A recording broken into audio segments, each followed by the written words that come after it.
Mungkin Mas Faiz, apakah Mas Faiz bisa terhubung nih Mas? Halo, cek. Mungkin Mas Alfi ya. Mas Halo, Alfi, halo. ya halo. Suaraku masuk ya? Masuk, masuk, masuk Mas. Mungkin boleh Mas, Oh silakan iya, itu diperkenalkan diri dulu Mbak, Mas. ya itu Mbak Alia juga udah hadir Mas. Nanti mungkin bisa disapa juga. Mungkin salam kenal ya teman-teman semua. Salam 24 jam. Perkenalkan nama saya Faiz. Nama lengkapnya Faiz Arsyad. Kebetulan sekarang lagi studi S2 di Rusia. Eh, Kurang lebih background-nya seperti yang ada di poster ya. Saya juru bicara mudanya PAN. Dan insya Allah ya di tanggal 14 Februari besok kita sama-sama menangin Pak Prabowo dan Mas Gibran lah. Amin, Mudah-mudahan amin, amin. ikhtiar kita semua bisa berhasil, sukses, dan kita bisa mencapai tujuan yang sama-sama kita inginkan. Mungkin itu dari saya. Nanti lebih lanjutnya pas sesi diskusi kali ya. Siap, Oke, siap, siap. makasih banyak. Mas ini juga Mas Helmi udah hadir, Mas Kevin Nizam juga udah hadir untuk Oh ya, bicara-bicara kita yang lain. Oke, monggo Mas. halo sebelumnya Mas Helmi, Mbak Alia, selamat datang. Oke, oke. Eh, Mungkin berhubung nih ada Mbak Alia duluan yang datang, mungkin Mbak Alia boleh memperkenalkan diri juga nih Mbak Alia. Apakah bisa terhubung Mbak?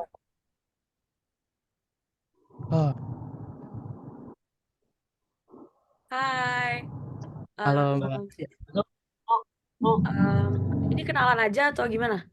Boleh perkenalan dulu Mbak, cara gitu. Sambil Em, nunggu Tum Arif Rositajan, kayak Tum Arif sudah hadir juga ya di situ ya di sisi ini ya. Hadir, hadir, Oh siap hadir. siap Tum. Gimana? Oke, kalau gitu kita potong sebentar. ya, Kayak kita langsung dulu nih sambutan daripada Tum Arif Rositajan. Sepertinya sedang dalam perjalanan juga ya Tum ya. Iya, baru tiba. Waduh, siap siap siap. Ya, Oke, ya. silakan Tum untuk Oke, terima kasih ya. Siap. Bismillahirrahmanirrahim. Assalamualaikum warahmatullahi wabarakatuh. Selamat sore dari Jakarta. Salam sejahtera untuk kita semua. Om Swastiastu, Namo Buddhaya, salam kebajikan. Terima kasih teman-teman sudah mengundang saya kembali ya forum sama sahabat-sahabat teman-teman diaspora. Ini Bung Faiz, Bung Modi Alfi ya, dan seluruh teman-teman yang luar biasa ya, terus bergerak memastikan suara Pak Prabowo Mas Gibran bertambah ya. Tidak banyak yang ingin saya sampaikan dalam kesempatan yang baik ini.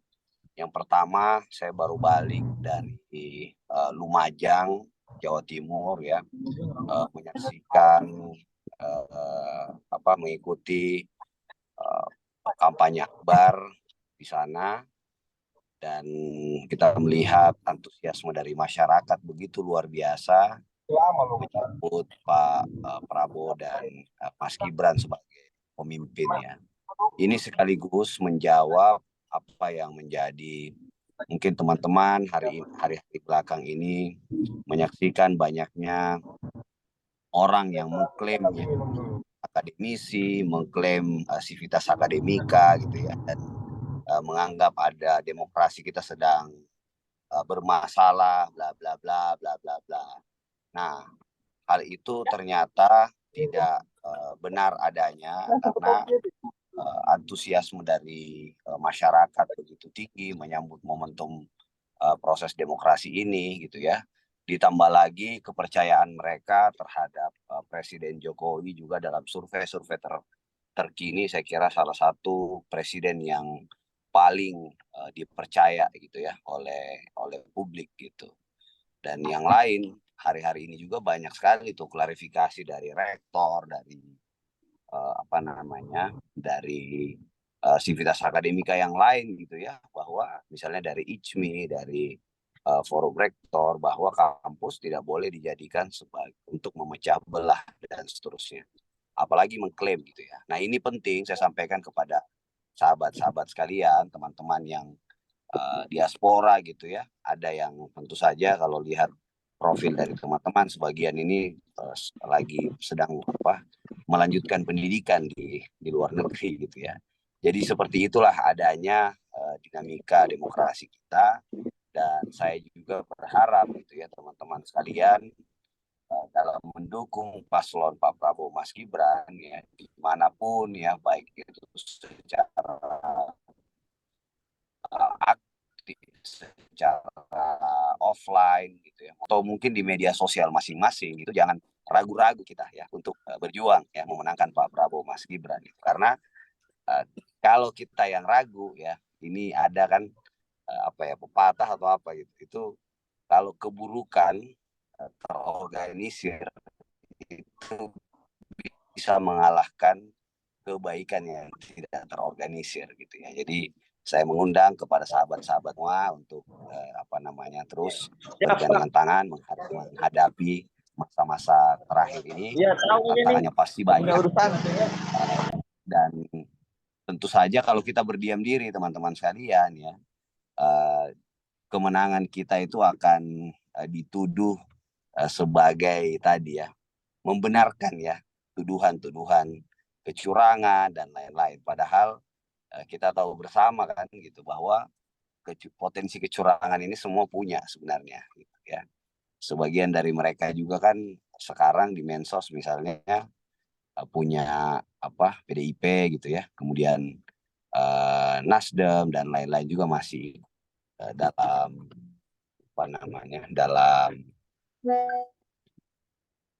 dalam koalisi Indonesia Maju gitu. Jadi intinya yang pertama saya pengen mengajak ya, sekecil apapun usaha kita di hari-hari belakang ini itu akan sangat berarti gitu ya untuk mengantarkan kemenangan yang sempurna buat Pak Prabowo dan Mas Gibran.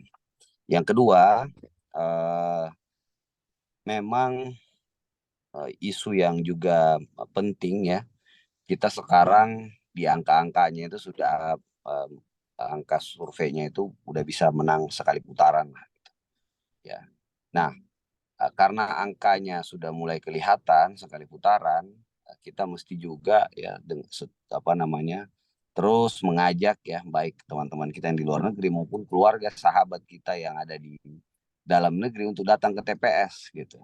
Karena tanpa kehadiran kita di TPS ya, itu kita tidak mungkin ya bisa memenangkan pertarungan ini dengan mudah ya. Apalagi tadi kan banyak hoax, banyak berita-berita yang dilemparkan ya kepada paslon, dan bahkan kita dikeroyok lah udah ini ya.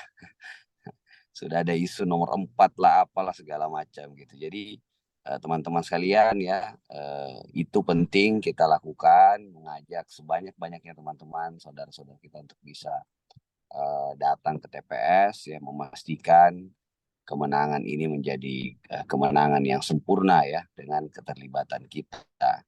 Karena kemarin saya baru ketemu dengan Pak di acara kami gitu ya di Jakarta, kita buat kampanye apel akbar teman-teman muda, TKN muda. Memang keprihatinan Pak Prabowo, kenapa beliau memberi ruang yang besar kepada generasi muda dan kita semua gitu ya, karena Dito kan Menpora sekarang yang jaketnya bareng sama lu. Gua jadi dia yang ya, karena memang kita ini ada di fase yang krusial ya, fase yang sangat penting ya, apakah kita bisa menjadi negara maju atau tetap ya seperti negara berkembang sekarang. Ya, kata beliau, momentum ini nggak boleh hilang ya, momentum ini harus kita manfaatkan dengan baik ya. Caranya tadi memang kita mesti menyempurnakan ya kemenangan itu, mesti bekerja ya dengan sepenuh hati ya, karena ini tidak hanya terkait Pak Prabowo Mas Gibran, tapi ini terkait kita semua kan gitu ya. Kita berharap ada hilirisasi ya, sehingga lapangan pekerjaan menjadi sangat terbuka. Kita selamanya tidak hanya menjadi pengekspor. Selamat bergabung Mas Uya. Mohon maaf tadi nelpon aku reject Mas, pas lagi ngomong. Iya, tadi aku nyari linknya yang mana? Oh siap. Jadi kita sekarang gitu ya menghadapi masa-masa yang krusial kan gitu ya.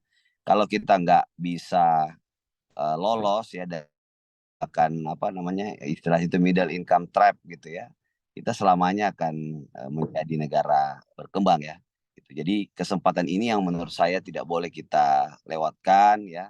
Kita harus mendukung sepenuh hati, mendukung mulai dari kecil sampai yang besar kita semua lakukan. Karena sekali lagi ini tidak hanya tentang nasib Pak Prabowo dan Mas Gibran itu. Ini tentang nasib kita semua ya. Kata Pak Prabowo ini bayangkan kalau kita ya nauzubillahi min salik gitu ya kalah ya, hilirisasi tidak ada ya, kita jadi pengekspor bahan mentah terus, IKN tidak jadi sementara kita sudah investasi lumayan di sana dan itu kita jadi mundur lagi kan gitu ya. Jadi memang apa namanya bagi saya, bagi kita semua ya, kita perlu memperjuangkan itu. Dan ke depan setelah ini ya kita mendorong juga Pak Prabowo Mas Gibran itu buat jadi lokomotif ya dari gerbong besar ratusan juta anak muda di Indonesia. Karena tanpa itu tadi saya ngobrol juga sama Mas Emil Dardak, Mas Gibran, kita sudah setuju gitu bahwa lapak di Indonesia ini sangat luas gitu. Lapak pengabdian ya. Sehingga nggak usah lagi kita ragu bahwa kita ini akan jadi kompetitor satu sama lain gitu karena tugasnya banyak gitu. Nah, makanya apa namanya saya berharap teman-teman semua ya bisa ikut memastikan kemenangan ini sekali putaran ya di 14 Februari di Jakarta dan teman-teman di negara-negara lainnya di tanggal-tanggal yang sudah ditentukan. Terima kasih ya atas perhatiannya. Jangan lupa juga dukung Mas Uya Kuya dan caleg-caleg muda dan gembira yang lain. Gitu, Siap, ya. siap. Terima kasih. Assalamualaikum warahmatullahi wabarakatuh. Waalaikumsalam warahmatullahi wabarakatuh. Terima kasih Tum Arif untuk sambutannya. Semoga Tum Arif selalu diberikan kesehatan ya Mas Tum hingga akhir peperangan ya Tum ibarat kata ya. Siap, terima kasih Tum Arif. Telah hadir juga bersama kita nih Mas Uya Kuya. Gimana Mas, sudah standby Mas nih? Siap. Mumpung ada Ketum Arif dan ada Oh ya, semua narasumber di sini, Kita- kita foto bareng dulu ya. kita izin foto dulu Tum. Siap. Mas Alfi, apakah bisa dibantu Mas Alfi. untuk ini Mas? Siap, ini aku siap nih, siap screenshot. Oke. Semuanya sudah ready ya? Yuk Oke, hitung yuk. 1, 2, 3. Oke, selanjutnya kita angka 2 ya. 1, 2, 3. Terakhir 1, 2, 3. Oke, terima kasih. Sekali lagi Tum Arif, terima kasih banyak Tum Arif telah menyempatkan waktunya untuk hadir bersama kita semua. Oke. Terima kasih. Siap. Waalaikumsalam warahmatullahi wabarakatuh. Oke, selanjutnya kita beralih nih ke sambutan dari Mas Uya Kuya. Halo Mas, apakah bisa? Siap. Kalau gitu Mas, silahkan Mas, kami persilahkan Mas. Ya, assalamualaikum warahmatullahi wabarakatuh. Waalaikumsalam. Ya, terima kasih teman-teman semua juga yang sudah hadir hari ini. Dan artinya memang menurut saya diaspora itu, WNI yang ada di luar negeri itu adalah hal yang penting dan harus jadi perhatian juga buat kita semua. Dan nanti juga DPR RI yang memang kebetulan juga mewakili dapil luar negeri itu memang harus benar-benar berfungsi ya, sebagaimana memang fungsinya dia mewakili juga kepentingan diaspora Indonesia yang ada di luar negeri. Karena diaspora, kita bicara diaspora kan macam-macam ya. Ada memang orang-orang WNI yang masih memiliki paspor hijau, dia kerja atau tinggal atau sekolah di luar negeri. Ada juga orang-orang yang pernah memiliki paspor hijau tapi masih punya keterikatan dengan Indonesia. Dan juga diaspora berikutnya adalah anak-anak yang lahir dari salah satu orang tuanya adalah orang yang pernah jadi warga negara Indonesia. Dan semua itu harus diakomodir. Artinya bagaimana kebijakan pemerintah nanti ya diatur, kebijakan pemerintah nanti yang melibatkan atau berhubungan dengan kepentingan diaspora itu harus melibatkan perwakilan diaspora yang ada di luar negeri dalam pembuatan undang-undang apapun. Jadi harus ada kayak sparring partner lah, berdiskusi. Jangan tahu-tahu udah muncul aja satu kebijakan yang diaspora sendiri nggak tahu kapan buatnya, apa pertimbangannya. Jadi itulah pentingnya diaspora Indonesia itu dilibatkan. Jadi itu sebetulnya concern saya juga. Dan dalam kali ini kan kita bagaimana memenangkan Prabowo Gibran 02 yang kalau dari relawan-relawan saya yang ada di Amerika, Taiwan, Hong Kong, Malaysia, Eropa, itu sih rata-rata memang oh, ada apa tuh nyanyi tuh?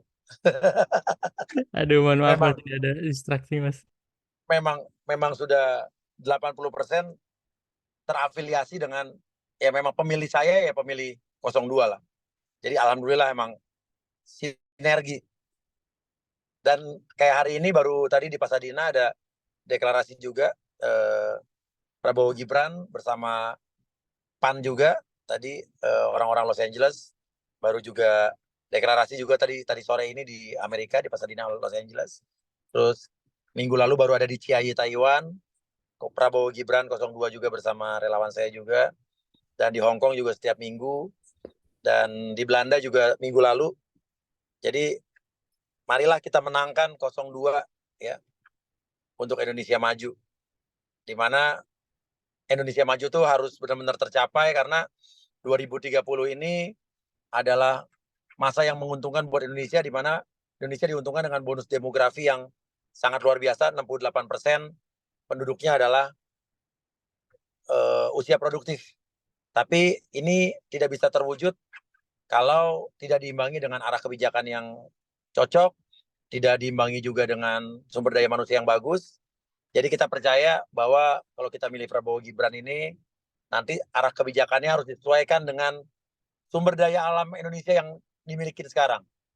Banyak kan Indonesia kan nikel, batu bara, terus yang ekspor ada karet dan lain sebagainya. Karena banyak negara-negara yang gagal memanfaatkan bonus demografi, contohnya South Africa, Afrika Selatan, Brazil, mereka bonus demografinya bagus, usia produktifnya gede, tapi gagal dalam hal output ekonomi karena ujung-ujungnya ya mereka tidak salah arah kebijakan, juga tidak diimbangi dengan sumber daya manusia tenaga kerja yang pas. Jadi kita percaya bahwa program-program 02 ini harusnya bisa memanfaatkan bonus demografi 2030 nanti untuk Indonesia Emas 2045. Insya Allah. Jadi memang harus kita menangkan ini. Amin, Itu amin, aja dari saya. amin. Siap Mas. Mas, aku ada satu pertanyaan nih Mas. Ini kan Boleh, kita boleh. ada dari ketua DPLN Gerindra, ada ketua DPLN Iya, Demokrat dari masing-masing iya, negara ya. Salah satu ada iya, Jerman, Turki, dan iya, Amerika. Kira-kira kalau Mas Uya terpilih nih suatu saat setelah pemilu ini iya, menjadi dewan gitu Mas ya, iya, legislatif wakilan kita iya. semua. Kira-kira isu apa aja nih Mas yang akan menjadi prioritas yang akan Mas Uya bawa gitu ke Oke, parlemen itu Mas? Siap. oke. Kalau untuk 3-4 tahun terakhir ini kan memang isu-isu yang saya angkat atau masalah-masalah yang saya bantu itu adalah masalah-masalah tenaga kerja atau TKI-TKI Indonesia yang ada di luar negeri. Ya, kayak di Malaysia, kayak pemulangan puluhan orang TKI yang saya pulangkan dengan biaya pribadi, dan juga advokasi dari beberapa WNI yang memiliki masalah hukum di luar negeri. Kayak kemarin di Hong Kong ada puluhan orang yang dari 2015 dia kena tipu, diperes sama love scammer, ya love scammer baik yang di dalam penjara ataupun juga ada satu orang pemainnya sindikat. Sampai ada video porno mereka tersebar di Facebook, sampai keluarganya, suaminya tersebar di kampung-kampung mereka. Dan itu 2015 nggak selesai permasalahannya, tapi kita kerjain cukup waktu 3 hari aja, langsung love scammernya, penipunya ketangkap. Terus kita juga berikan pendampingan hukum gratis. Saya kirim Bang Martin Simanjuntak sebagai kuasa hukum, itu pengacaranya almarhum Brigadir Joshua kasus Verdi Sambo. Terus juga intinya itu concern saya. Tapi kan selama ini kebanyakan baru kepada para TKI saja ya. Tapi saya pikir WNI yang lain juga yang mungkin bukan TKI, kita pengen bikin yang namanya payung hukum untuk mereka ada bisa mengadu ke kita. Dan kita sebagai DPR RI juga nanti kan punya kebijakan yang juga nanti bisa jadi satu output undang-undang gitu ya. Dan untuk pelajar-pelajar PPI Indonesia yang di luar negeri juga kita pengen bagaimana membuat atau mengusulkan satu rancangan undang-undang yang melindungi PPI atau pelajar-pelajar Indonesia yang ada di luar negeri juga. Jadi bukan hanya perlindungan pekerja migran, tapi pelajar-pelajar Indonesia yang di luar negeri juga nanti punya undang-undang yang melindungi mereka. Kita pengennya begitu. Siap Mas. Jadi Dan clear ya. satu lagi nanti kalau saya jadi DPR RI ya, kalau emang ada di komisi yang berhubungan dengan diaspora atau dengan masyarakat Indonesia yang ada di luar negeri, saya pengen kebijakan apapun yang kita buat nanti kita selalu melibatkan perwakilan diaspora di mana-mana sebagai sparring partner untuk kita diskusi. Jadi nggak ujuk-ujuk kayak tadi saya bilang keluar undang-undang aja Toto. Tiba-tiba mereka nggak tahu, Toto berhubungan dengan kepentingan mereka. Jadi saya pengen melibatkan, dan setiap kita pergi karena selama ini gini kan, DPR RI dapil luar negeri, tapi kebanyakan yang berkeliarannya hanya di DKI 2 aja, di Jakarta Selatan, Jakarta Pusat, di Jakarta gitu kan. Nanti saya juga pengen punya cita-cita, kita juga mengunjungi negara-negara di luar untuk bertemu dengan masyarakat Indonesia, perwakilan diaspora yang kita kayak bikin forum diskusi lah, ngobrol. Kalau emang nggak sempat keluar negeri, kita bikin forum diskusi rutin lewat Zoom, gitu aja. Siap kalau gitu. Jadi clear ya semua ya. Ini Mas Uya ini punya concern juga nih yang serius nih buat diaspora di luar negeri ya, terutama masalah-masalah kayak tadi yang udah disebutin tentang tenaga kerja dan segala macam. Dan yang paling penting nih Mas Uya, kita tuh merindukan sosok nih ya, perwakilan rakyat yang hadir di antara kita gitu Mas. Ya kita tahu Yang benar-benar dunia ini hadir luas. ya. Iya, dunia ini luas gitu Mas. Tapi kan sekarang kita ada Zoom gitu Mas ya. Kayak kita Iya, ngobrol-ngobrol gini aja udah kehibur banget Mas. Intinya seperti itu sih Mas. Oke kalau Iya. gitu. Kita doakan selalu Mas Uya, semoga sehat Terima selalu kasih. dan lancar Ya. detik-detik penghabisan nih Bismillah. di pemilu. Amin, amin, amin. Siap Amin. kalau gitu Thank Mas. you. Siap, Thank you so siap. much. Siap. Hati-hati di jalan Mas. Ya, Kita thank lanjut you. Mas ya. Assalamualaikum. Siap. Waalaikumsalam warahmatullahi wabarakatuh. Oke, untuk sesi sambutan telah berakhir. Kita lanjut lagi untuk sesi perkenalan dulu nih daripada masing-masing narasumber. Di antaranya ini kita udah hadir juga nih Mas Akbar. Halo Mas Akbar. Juga ada Mbak Amira ya tadi ya, Mbak Alia ya. Mungkin Mbak Alia, mohon maaf tadi kepotong Mbak, mungkin bisa disambung. Halo Mbak Alia. Halo. Ya, Masuk nggak? ya masuk Mbak. Mohon maaf banget Mbak tadi kepotong Mbak. Masuk kembali. Iya, nggak apa-apa. Tadi sinyal aku juga lagi ganggu. Siap. Mungkin boleh dilanjut Mbak Alia untuk perkenalannya dari mana gitu Mbak. Oke. Tunggu dulu. Iya, tadi lanjut ya perkenalan. Oh, kamu dulu ya? Yaudah.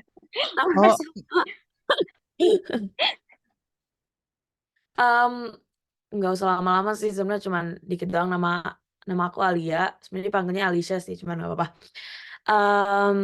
Terus aku baru tahun kedua di London, di UK, belajar di sini. Jadi ya. Oke. Berarti belajar ya Mbak ya di sana ya, kuliah Mbak ya. Pada tahun kedua. Setahun lagi, insyaallah.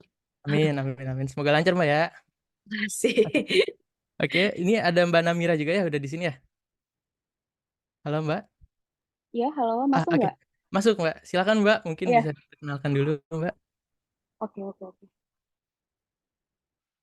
Halo. Kalau aku sih di Paris ya, tapi udah lagi mau apply untuk S3, nggak banyak juga, soalnya nanti juga aku mau izin live duluan ya, soalnya mau nonton debat langsung di JCC. Oh, oke, siap. Oke, nggak lupa. Oke, makasih ya. Oke, sama-sama Mbak. Salam kenal sebelumnya Mbak. Iya, Kemudian juga sama-sama ini kembali. udah hadir juga nih Mas Helmi Akbar ya. Halo Mas. Halo Mas. Oke. Kalau sudah terhubung, boleh Mas silakan diperkenalkan dulu Mas. Ya, Assalamualaikum warahmatullahi wabarakatuh. Selamat pagi, sore, salam 24 jam semuanya. Perkenalkan, nama saya Helmi Akbar dan Paramita. Di sini saya posisi diberi amanah jadi Ketua DPLN Demokrat Jerman. Kegiatan di Jerman sekarang ambil master. Lagi semester akhir lah juga. Semoga segera lulus juga. Tinggal tesis saja. Ya, mungkin gitu aja singkat. Terima kasih. Assalamualaikum warahmatullahi wabarakatuh. Waalaikumsalam warahmatullahi wabarakatuh. Kemudian juga aku udah lihat di sini ada Mas Kevin Nijam ya. Halo Mas Kevin, apakah bisa terhubung dengan Mas Kevin Nijam? Halo, Oke, siap. denger ya? Ya, kedengar Mas. Salam kenal semuanya. Terima kasih nih udah diundang nih. Eh, Perkenalkan, nama aku Kevin. Aku sekarang di Jerman, tepatnya di kota Berlin. Sekarang kesibukan sedang bekerja sambil kuliah master S2 di kampus Technische Hochschule Brandenburg di kota Brandenburg lebih tepatnya. Ya kurang lebih 1 jam dari Berlin lah tempat aku kuliah. Tapi aku sekarang tinggal di Berlin. Ya, salam kenal semuanya. Salam kenal Mas. Berarti bareng dengan Mas Alfi juga ini ya? Oh iya, Mas Alfi nih kita kemarin tuh habis kampanye Oh di iya, Berlin. deklarasi Mas ya, aku lihat Iya, tuh Mas. sama teman-teman yang lain juga. Ini berhubung Mas Alfi belum kenalan nih, Mas Alfi boleh deh Mana kenalan Mas juga Alfi nih nih? Mas. Ketua kita nih. Assalamualaikum Nah, warahmatullahi wabarakatuh. Terima Waalaikumsalam kasih warahmatullahi juga wabarakatuh. atas kesempatannya sudah Mas, sekarang Mas Alfi raja terakhir tuh. Hah? Terakhir gimana? Raja terakhir. Iya. Saya perkenalannya singkat. Alhamdulillah saya diamanahkan menjadi ketua DPLN Gerindra Jerman. Saat ini kita di Eropa sudah sangat aktif gitu ya, bersama-sama dengan partai pengusung calon Pak Prabowo dan Mas Gibran untuk menjadi presiden dan wakil presiden Indonesia di 2024. Nah, ya kami juga membuat dengan teman-teman, anak-anak muda diaspora di luar negeri membuat Kawan Muda Indonesia sebagai basis relawan di luar negeri. Kita buatlah grup komunitas gitu, supaya kita bisa saling sharing-sharing, saling kenalan satu sama lain, silaturahmi gitu. Dan kita juga dengan Fanta Diaspora bersama Mas Faiz, Mas Kevin, Mas Wibi dari Turki, semuanya kita jadi tergabung ya, ada Mas Helmi, sehingga kita bisa memasifkan dukungan gitu, memperkenalkan sebanyak-banyaknya kepada para diaspora, tentunya mungkin pelajar ya yang presentasi terbanyak tinggal di luar negeri gitu, sehingga kita ya bisa fokus gitu. Apalagi di masa-masa yang injury time, sebentar lagi menghitung hari menanti kemenangan Pak Prabowo dan Mas Gibran. Gitu dulu perkenalannya. Terima kasih Mas Arga, kembali lagi. Siap Mas, siap. Ini ada terakhir nih Mas dari Arga, jauh. ya, Siap? Gimana Mas? oh iya lanjut. Oh ya, aku Nggak, lanjut dulu ya. maksudnya nanti setelah yang terakhir nih juga ada Bu Devi kan, barangkali Bu Devi Oh iya, mau boleh. menyampaikan sesuatu Oke, karena siap. beliau juga caleg kan ya, caleg DPR Siap, RI siap. dapil luar negeri. Siap. Oke, kalau gitu aku beresin dulu Mas ya untuk perkenalan nih. Ada yang dari jauh banget nih, dari Amerika. Kira-kira sudah terhubung belum ya Mas Albert? Halo Mas.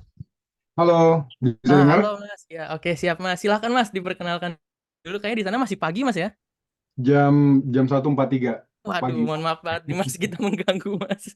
Salam 24 jam. Siap. Jadi Siap Mas. Salam.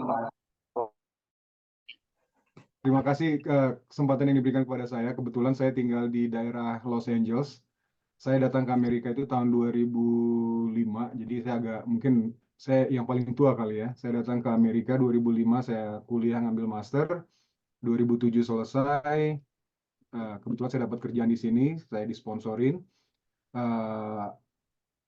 Tahun 2023 kemarin, kebetulan saya diberikan mandat untuk menjadi ketua Gerindra di West Coast. Jadi Amerika itu dibagi dua, ada di West Coast dan ada di East Coast. Kita di West Coast sangat aktif. Waktu Mas Uya Kuya di sini juga kita bikin kegiatan, kalau nggak salah itu bulan Oktober ya, kegiatan untuk deklarasi Prabowo Gibran, termasuk juga Uya Kuya ada di situ. Dan tadi juga saya ada di Pasadena, tadi Uya Kuya sampaikan bahwa kita ada deklarasi di Pasadena di California.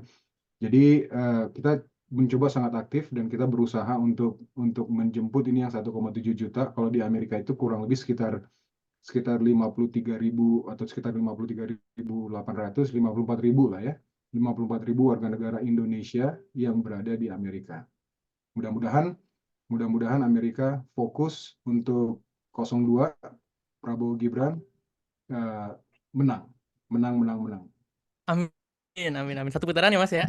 Pasti Siap. harus. Oke, ini ada Bu Devi nih. Halo Bu Devi, apakah Bu Devi masih ada di sini? Siap, ada. Oke, Bu Aku Devi, siap Bu. habis dari belusukan. Iya Bu, abis turun dapil nih kayaknya Bu ya. Iya. Bu, mungkin boleh disapa dulu nih Bu, diaspora-diaspora yang di luar negeri nih Bu. Kita ada yang dari Jerman, ada yang dari Amerika, ada yang dari Turki juga Bu, gitu Bu. Mungkin Oke, boleh siap. disampaikan dua patah kata. Siap Bu, silakan. Assalamualaikum warahmatullahi wabarakatuh. Om Swastiastu, Namo Buddhaya, salam kebajikan, rahayu rahayu, salam Pancasila, salam Indonesia Raya, salam 021 putaran. Singkat aja karena hari ini jatuhnya bukan saya, tapi saya tetap ikuti Zoom karena saya ikut senang dengan kepedulian para diaspora yang hadir. Saya cuma ingin memberikan satu aja. Dimanapun para diaspora berada, Indonesia tanah air beta, suara Anda menentukan masa depan bangsa kita. Jangan lupa berikan suara Anda, hak suara Anda, karena jika tidak diberikan, ya saya percaya yang ada di ruangan Zoom ini semuanya pasti yang peduli kan. Tapi kita mari mengajak teman-teman kita yang belum di ruangan ini untuk lebih peduli, sehingga dapil luar negeri itu sungguh-sungguh keterwakilannya dirasakan, keterwakilannya didapatkan, keterwakilannya juga terwujud. Jadi jangan kita cuek, tetap bagaimanapun, dimanapun Anda berada, Indonesia tanah air beta. Salam satu sekali putaran. Amin. Mereka Bu. Oh ya Bu, Ibu boleh di-spill nggak kira-kira nomor berapa Bu, dari partai apa Bu? Saya dari Partai Gerindra nomor urut 4. Oke, siap. Teman-teman catat ya Bu, ya teman-teman ya, nomor 4 nih, Bu Devi. Oke, siap Bu. Untuk googling. Oke, siap Bu. Bu, terima kasih banyak. Jatahnya Bang Uya, saya nggak mau ikut-ikutan. Sukses selalu Bang Uya. Siap. Semua teman-teman. Siap. Intinya suara diaspora harus ada karena mimpi besar saya adalah mimpi besar saya dapil luar negeri harus terpisah dari DKI 2. Amin. Jadi memang keterwakilan diaspora adalah dari diaspora untuk diaspora. Bukan hal yang mustahil, kita semua berupaya, kita semua berusaha, insya Allah keterwakilan 11 komisi dari diaspora ada semuanya di sana. Karena yang tahu masalah di sana adalah Anda, yang harus berbuat adalah Anda. Gitu aja. Amin. Terima kasih. Siap Bu, terima kasih. Hati-hati di jalan Bu ya. Siap, matur nuwun. Saya mengikuti pasif ya. Siap Bu. Mohon maaf kalau ada salah kata. Wassalamualaikum warahmatullahi wabarakatuh. Waalaikumsalam warahmatullahi wabarakatuh. Oke, semuanya kita nih sesi perkenalan udah beres. Kita lanjut aja nih ke sesi diskusi kita nih, karena kayak agak kurang nih ya kalau kita kumpul bareng gitu kalau kita nggak diskusi gitu. Mungkin untuk mengawali diskusi ini, jadi aku lihat di sini kan narasumber ini punya background yang berbeda-beda. Di sini salah satunya ada yang berbackground sebagai ketua DPLN partai, kemudian juga ada ketua saya partai ya Ampit di Turki, dan juga kita akan menggali juga nih dari perspektif diaspora di luar negeri. Di antaranya tadi yang diwakili oleh Mbak Alia dan Mbak Damira ya, dan juga jubir-jubir nih sebagai salah satu representatif daripada entitas partai politik dengan masyarakat gitu. Oke, aku ada pertanyaan, mungkin aku tujukan dulu kepada Mbak Alia dan Mbak Damira, dan juga jubir Fanta Diaspora dan jubir PAN gitu. Izin sebentar waktu. Oke. Halo, bisa terhubung dengan Mbak Alia dan Mbak Namira?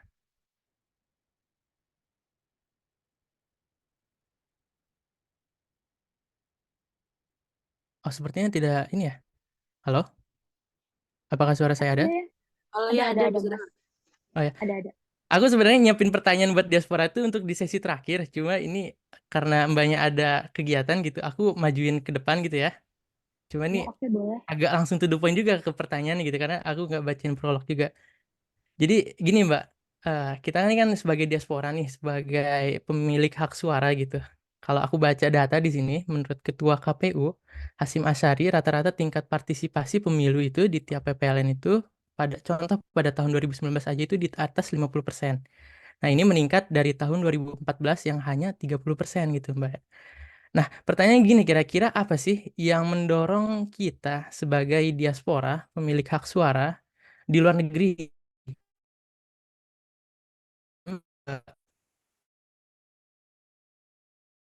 aja gitu dalam mengambil hak suara kita gitu ke TPS ataupun ke tempat pemilihan suara gitu.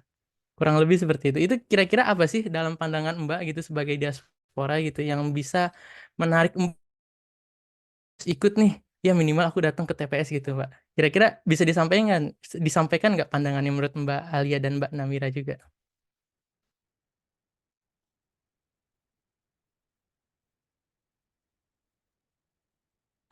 Halo? Ayo. Mungkin ke Mbak Alia dulu deh ya. Ya boleh. Oke, siap. Silakan, Mbak. Kalau misalnya aku sih kan aku juga maksudnya masih lumayan baru bisa baru bisa milihnya juga kan aku baru benar-benar gara-gara baru 18 tahun jadi kayak baru tahun ini yang baru pertama kali gitu kan. Kalau misalnya aku sih emang ya dari dulu sih kalau misalnya ngelihat kakak-kakak aku sepupu-sepupu aku tuh ngelihat kalau misalnya mereka ngomongin pemilu-pemilu kayak gini tuh kayak mereka debat-debat sendiri, pengen milih siapa kira-kira yang lebih bagus buat Indonesia tuh siapa, gitu-gitu tuh kayak kelihatannya seru banget. Terus sekarang aku sama teman-teman aku yang di sini udah mulai bisa debat-debat kayak gitu yang kayak seru-seru ngobrol-ngobrol dikit soal pemilu di sini siapa yang bagus buat negara kita sama menurut aku juga itu bikin kita milih di sini itu juga bikin kita ngerasa lebih deket ke Indonesia gara-gara kita kan jauh banget terus kayak banyak yang nggak sering pulang cuman dengar-dengar cerita dari orang tua kita atau apa-apa gitu jadi kayak buat ke TPS atau kadang-kadang dengar debatnya bareng atau gitu-gitu tuh bikin kayak kita ngerasa kita masih ada gimana ya we still have a connection ke Indonesia and menurut aku itu penting banget sama yang kayak ya banyak yang kangen gitu loh ke TPS tuh seru pengen gitu-gitu biar masih ada iketan ke Indonesia lah intinya. Oke, oke. Kira-kira jarak jadi penghalang nggak tuh, Mbak? Kalau boleh tahu dari tempat Mbak ke tempat pemungutan suara itu berapa lama ya, Mbak ya? Apa pakai pos ya, Mbak? Enggak sih kalau misalnya kalau misalnya udah ada yang terdaftar itu kalau nggak salah bisa ke pos tapi nggak banyak diaspora yang di sini kedaftar karena apalagi kan baru semua jadi masih pada belum terlalu ngerti jadi bagusnya yang kalau misalnya di UK mereka posnya itu ada di 2 negara besar jadi ada yang di London yang emang sentral yang emang sebenarnya deket ke semuanya sama ada yang di Manchester jadi yang lebih deket di negara-negara utara soalnya negara utara kan jauh banget kalau misalnya ke London jadi kebanyakan aku kan sekarang lagi di Leeds itu di utara jadi aku ke Manchester itu cuman sejam naik kereta kalau nggak salah jadi lumayan cepet. Oke, kalau gitu kita lanjut nih ke Mbak Namira nih. Kira-kira bagaimana, Mbak, pandangan Mbak Namira? Kira-kira apa sih yang bisa menstimulasi kita nih buat ikut aktif di dalam politik atau bahkan at least kita nyoblos aja itu udah cukup banget gitu buat hak kita gitu, Mbak. Saya izin jawab ya, Mas. Ya, boleh. Oke. Kalau yang membuat saya tertarik itu karena ini kan saat ini politik di Indonesia ini sangat panas ya. Jadi kalau kita misalnya salah pilih pemimpin, ini negara kita tuh bisa rugi untuk 5 tahun ke depan, mungkin bahkan lebih. Nah, sedangkan kita ini udah usia di atas 17 tahun, yang artinya kita udah memiliki hak suara. Dan kita juga bisa berpikir secara kritis, jadi lebih baik kita mengambil langkah yang terbaik untuk datang ke TPS, mencoblos pasangan yang sesuai visi misi kita, dan sesuai untuk Indonesia, apalagi kalau misalnya kita tinggalnya di luar negeri ya.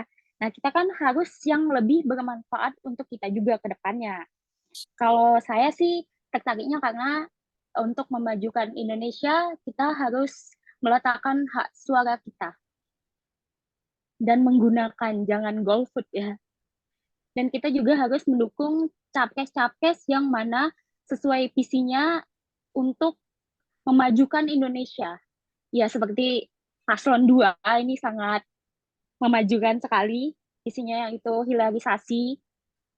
Kalau saya sebetulnya dulu saya golput ya, karena mungkin dulu belum terlalu tertarik, tapi kalau sekarang saya udah nggak golput, karena saya yakin untuk menentukan pilihan saya ke siapa, dan saya menentukan pilihan saya ke Bapak Prabowo Subianto, karena beliau sesuai dengan visi dan misi kita, dan dia adalah satu-satunya kandidat yang paling unggul di antara yang lain. Dia tidak membawa agama, dia tidak membuat kita gila dengan statementnya, karena dia sangat realistis. Kalau saya sih seperti itu ya, Mas. Oke. Kira-kira Mbak, dari keunggulan Pak Prabowo, dari visi misi yang Pak Prabowo bawa gitu, kira-kira apa sih Mbak yang menurut Mbak itu yang menarik Mbak gitu? Untuk wah saya harus milih Pak Prabowo nih gitu. Dengar nggak? Oh, Waalaikumsalam. Kamu kemarin Halo, gimana aja? Kok nggak ada kabar? halo Mas. Kamu Mungkin marah. Ini tolong lagi Oke, aku perlu ulang nggak Mbak teleponannya, pertanyaannya? Ya, Ya nggak tahu. Aku kira aja. teleponannya bisa tolong di Mas Alfi personal bisa aja nggak? dibantu Mbak? Jangan di Zoom. Udah tadi Oke, Mas. oke, Tadi oke. Aduh. Mas Dari tadi banyak mic bocor ya.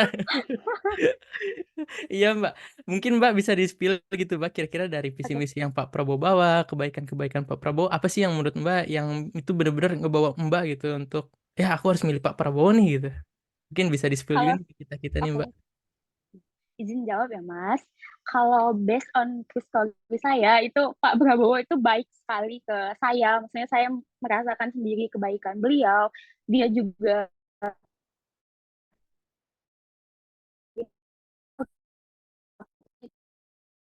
hati, dan dia emang negarawan sejati. Dia tuh tidak peduli dengan omongan orang, dan dia tidak peduli dengan kalau apa ya, ini tuh bisa merugikan dia, tapi kalau misalnya itu menguntungkan untuk negara, dia bakal lakukan gitu. Dan kalau visinya dia, saya tuh paling suka kalau dia ini untuk meningkatkan kesehatan kepada masyarakat Indonesia, seperti programnya salah satunya susu dan makan siang gratis ya. Kan kita juga banyak yang stunting ya di sini, dan itu bisa membantu sih daripada internet gratis. Oke Mbak, berarti yang kalau aku tangkap itu sebenarnya ketulusan Pak Prabowo ya Mbak ya. Karena Iya, dan meskipun Pak Prabowo kadang dikata-katain ini direndahkan gimana, iya, tetap Pak Prabowo masih membela gitu ya. Maksudnya membela kita gitu sebagai warga negara Indonesia, dan beliau mau mengabdikan diri gitu Pak. Meskipun kita lihat Pak Prabowo nih dirasa udah nggak butuh materi apa-apa lagi gitu ya. Maksudnya iya, udah udah ada, kaya sudah kan. ada gitu ya. Ya. Oke, siap Mbak. Oke, sebelumnya makasih banyak nih Mbak Namira, Mbak Alia telah meluangkan waktu hadir gitu Mbak ya. Aku ada pertanyaan lagi nih, lanjut ke nih sebentar, aku udah siapin pertanyaan nih malam-malam nih. Nah, oke. Pertanyaan ini ditujukan kepada ketua-ketua nih, ketua DPLN Gerindra, ketua DPLN Demokrat, ketua AMPI di masing-masing negara gitu ya. Aku boleh bacain dulu prolognya nih. Oke, Bismillahirrahmanirrahim. Eh, apakah di sini semua terhubung ya, Mas Albert? Apakah masih ada di sini? Nah, oke, masih ada. Masih ada. Ya, oke. Gini, jadi diaspora dan pemilu itu merupakan salah satu highlight besar bagi masyarakat Indonesia. Jumlah suara 1,7 juta yang tersebar di berbagai negara memang nggak begitu besar ya jika dibandingkan dengan sebuah provinsi yang ada di Indonesia. Tapi engagement yang didapatkan oleh paslon, oleh partai, dan tim kemenangan di Indonesia cukup menambah exposure yang signifikan gitu. Contoh kayak deklarasi yang kita adakan di sebuah negara, contoh kayak kemarin di Turki, di Berlin, yang cuma ada 15 orang, 20 orang, tapi itu menambah exposure-nya besar banget gitu ke yang ada di Indonesia.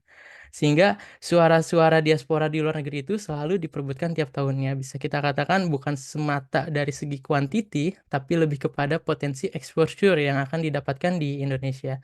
Jadi pertanyaan gini, ini aku ajukan kepada Ketua DPLN Gerindra Amerika Serikat, Ketua DPLN Gerindra Jerman, Ketua DPLN Demokrat Jerman, dan juga Ketua AMPI. 4 nih ya, 4 para ketua andalan kita nih. Kira-kira aku pengen tahu gitu bagaimana sih strategi taktis dari ketua DPLN masing-masing gitu ya di masing-masing negara dalam menggelorakan semangat pemilih di luar negeri untuk memenangkan 02. Karena aku lihat kemarin baru aja yang aku bilang tadi ada deklarasi ya di Jerman. Kemudian juga kemarinnya lagi di Amerika ya seperti Mas Albert bilang gitu. Kira-kira bisa di-spill nggak nih Mas? Kira-kira strategi taktisnya tuh kayak gimana sih buat ngegayat orang-orang yang ada di negara-negara emas gitu sebagai perwakilan representatif? Sama nih dari Mas Albert dulu nih, yang dari yang jauh dulu. Boleh, Oke, terima silakan kasih. Mas. Jadi kebetulan saya sudah aktif di Gerindra itu dari tahun 2013. Tahun 2013 itu walaupun pada saat itu Pak Prabowo kalah, itu kita melakukan gaungnya itu di San Bernardino kurang lebih sekitar 5.000 orang datang. Itu tahun 2013. Terus 2019 juga dan 2023 kita mulai sebenarnya sebelum masa kampanye ini kita udah deklarasi di Loma Linda dan Uya Kuya juga ada di situ. Itu kalau nggak salah Oktober awal tahun lalu. Jadi tujuan kita melakukan ini adalah untuk mensosialisasi bahwa Gerindra itu ada. Itu satu untuk Gerindra dan termasuk juga dengan beberapa koalisi-koalisi partai kita yang lain. Contohnya PAN dan yang lain-lain. Dan pada saat itu juga kita memiliki beberapa caleg-caleg dari luar negeri. Pada saat itu Mbak Devi belum masuk ya, belum terhubung dengan kita. Yang pada saat itu kita ada Uya Kuya dan Ibu Hajah Himatul Alia. Pada saat itu join dengan kita melalui Zoom.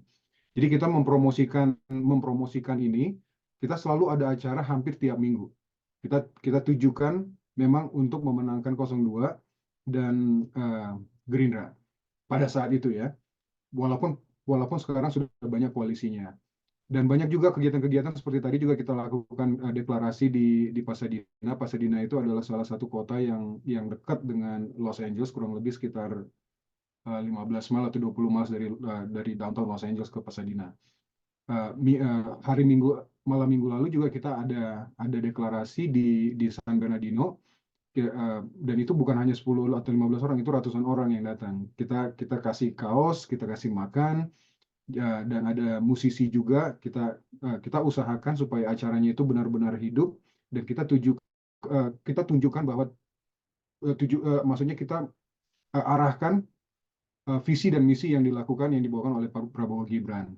Nah, pada saat itu kita melihat banyak teman-teman dari partai sebelah, dari PDIP yang ikut datang mendukung. Jadi tujuan kita memang untuk mengambil suara yang kurang lebih 53.000 di Amerika, dan dari 53.800 itu kurang lebih sekitar 44% itu kalau nggak salah di atas 21 tahun. Jadi target kita tahu target kita berapa orang, kita tahu target kita siapa aja, dan kita kumandangkan di seluruh Amerika. Termasuk dengan media sosial di Facebook, di Instagram, di YouTube, kita usahakan untuk selalu aktif untuk mempromosikannya. Terima kasih. Oke. Menarik ya Mas Albert. Karena aku lihat Amerika ini kan besar Mas ya. Kayak deklarasi yang aku agak garis bawahin yang beberapa tahun yang lalu mungkin yang Mas Albert bilang ada 5.000 orang itu, dan juga deklarasi yang kemarin ratusan orang itu gimana sih Mas Albert sebagai ketua DPLN bisa mengajak mereka gitu dari latar belakang yang berbeda, dari tempat yang berbeda, jarak yang berbeda gitu Mas. Kurang lebih seperti itu. Gimana Mas kira-kira?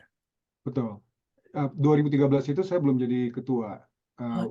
Jadi pada saat itu saya masih udah ikut tapi belum aktif.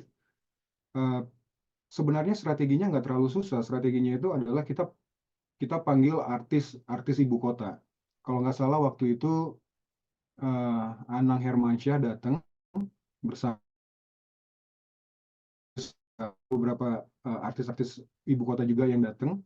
Dan pada saat itu kalau nggak salah kita Zoom kita ada video call langsung dengan Jakarta. Bukan dengan Pak Prabowo, mungkin Pak Hasyim pada saat itu kalau nggak salah. Nah, jadi kita mengumandangkan promosinya itu memang diawali dengan artis ya, dengan bintang-bintang yang datang dari Indonesia. Karena di sini artis-artis itu maksudnya nggak banyak suka yang konser ya. Jadi kita buat konsernya, kita bikin gedungnya itu di gedung yang besar, terus dikasih makan gratis juga. Jadi memang dananya cukup besar, tapi artinya acaranya itu besar, orang-orang yang datang banyak, dan pada saat itu memang kalau nggak salah saya lupa berapa persentasinya ya, tapi itu sangat besar persentasinya bahwa mereka itu mendukung Prabowo. Oke Mas, benar-benar. Data strateginya gitu Mas ya. Kita undang artis ibu kota gitu, mereka datang, ya udah gitu. Akhirnya jadi magnet lah ibarat kata gitu Mas ya. Ya, Oke, jadi kalau banyak acaranya yang lain juga, banyak promosinya, banyak acara-acaranya, banyak kita bagi-bagi kaos juga, terus kita tunjukkan juga caleg-caleg yang pada saat itu mereka juga join di video call-nya, dan mereka memberikan visi dan misi mereka juga. Oke. Oke, terakhir Mas, aku masih penasaran nih Mas. Kalau hambatan, kira-kira bagaimana Mas? Hambatan ya sebagai ketua DPLN Amerika Serikat gitu Mas ya. Terus juga ya mungkin kayak deklarasi kemarin gitu. Itu hambatannya gimana sih Mas? Bisa di-spill juga nggak di kita? Wah, kalau tantangan sih banyak ya. Banyak ya Mas ya? Ini terus terang saya juga bulan Oktober, tanggal 18 Oktober saya didiagnos dengan brain tumor. Jadi saya baru operasi tumor nih di otak saya. Iya Mas. Jadi memang beberapa bulan saya pasif. Jadi dari bulan November, Desember itu saya pasif. Cuman Januari hasil MRI saya hasilnya sudah lebih baik. Jadi saya udah bisa aktif lagi. Itu dari sisi kesehatan. Dari sisi tantangan, ya of course banyak banyak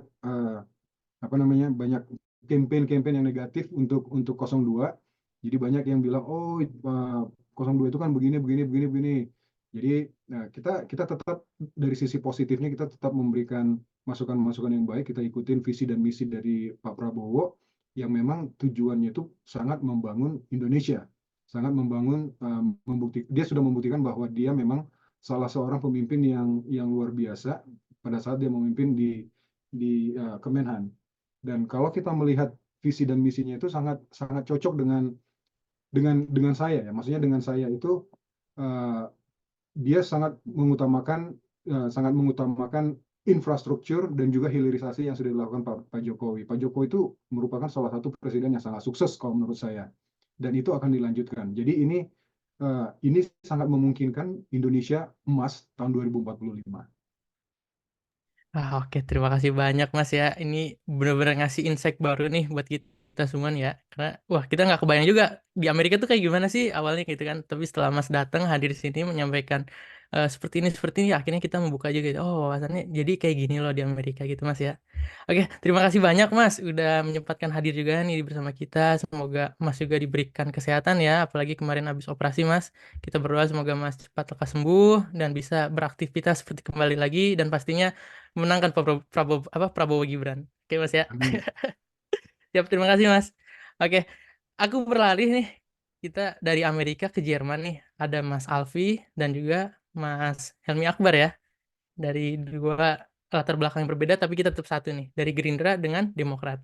Nah, kira-kira seperti itu Mas. Kira-kira bisa dijelasin nggak sih strategi taktis apa yang diterapkan kemarin gitu baik dari perspektif Mas Alfi sebagai ketua Gerindra dan juga Mas Helmi Akbar gitu dari Demokrat.